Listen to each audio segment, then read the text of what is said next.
Praise the lord.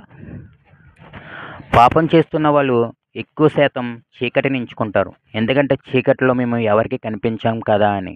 ఒక దొంగతనం చేస్తున్నవాడు night ఎక్కువ దొంగతనం చేస్తాడు. నైట్ అయితే మనం ఎవరికీ కనిపించము అనే ఒక ఆలోచనతోటి.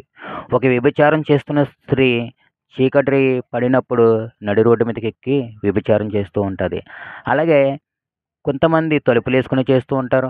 కొంతమంది ఎవరు లేని చోటకి వెళ్లి చేస్తూ ఉంటారు. అనేకులు పాపం ఎవరు చూడలేని ప్రదేశానికి వెళ్లి చేస్తున్నామని అనుకుంటూ ఉంటారు. మరికొంతమంది దేశం దాటి దేశం వెళ్ళిన తర్వాత మన చుట్టాలు లేరు, మన బంధువులు లేరు, మనకు తెలిసిన వాళ్ళు ఎవరు లేరని విచ్చలవిడిగా పాపం చేస్తూ ఉంటారు.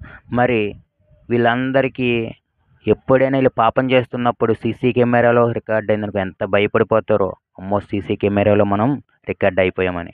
మరి నిన్ను నన్ను సృష్టించిన సృష్టికర్త నువ్వు నేను ఏం చేస్తున్నామో 24 అవర్స్ ఆకాశం నుండి మనలను పరిశీలించుచున్నాడు. మన మీద నిఘా ఉంది. మనం ఒకానొక దినాన ఈ లోకాన్ని విడిచిపెట్టి వెళ్ళిపోవాలి. అప్పుడు క్రీస్తు న్యాయపీఠం ఎదుట మనం ప్రతి ఒక్క పాప కార్యానికి కూడా మనం దేవుని దగ్గర లెక్క అప్పచెప్పక తప్పదు. Be careful. దేవుడు చూస్తూ ఉన్నాడు.